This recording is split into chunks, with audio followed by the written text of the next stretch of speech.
Buenas tardes, mi nombre es Leonardo Hernández Morales, soy del segundo A de Gastronomía de la Universidad Tecnológica del Oriente de Michoacán y voy a hablar sobre el pasado simple acerca de su estructura gramatical y sus formas positivas, negativas e interrogativas, también cómo es aplicado en el verbo to be y en los verbos regulares e irregulares. Primeramente aquí se muestra la forma más básica del pasado simple, en este caso aplicado con los verbos regulares, pero esto lo explicaré más adelante. Y pues la tabla muestra algunos ejemplos y cómo se deben formar las oraciones. Para el verbo to be existen dos conjugaciones que son was y were. Se utiliza was para I, he, she and it y se utiliza were para we, you y they. Para hacer las oraciones afirmativas va primero el pronombre seguido de la conjugación y seguido del complemento.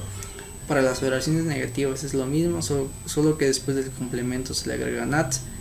Y para las preguntas va primero la conjugación, el pronombre y el complemento. Hay que saber muy bien cuáles son los verbos regulares para convertirlos a pasado simple, y para esto se le agrega la terminación ed después del verbo.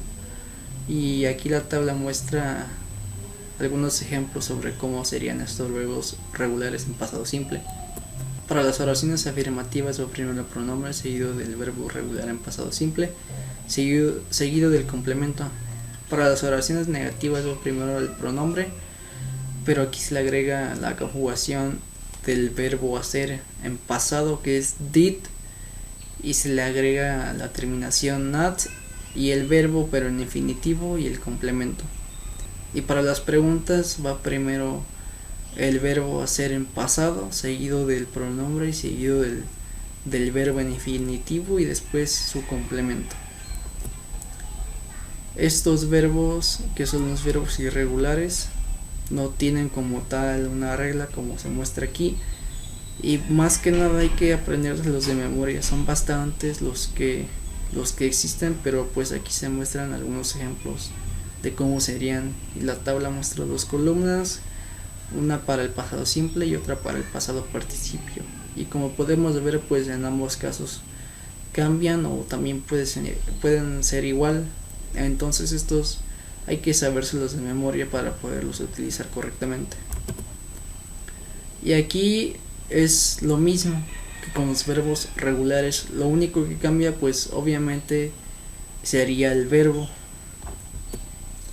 Y ya para finalizar voy a mencionar algunos ejemplos sobre mi persona, de cómo era y qué hacía de niño. When I was a child, I lived in the United States of America. I studied there, the kindergarten, but then I came to live here, and then I studied the primary school, and I liked to play soccer, hide and seek, and play with marbles. And that's all. Thanks for watching.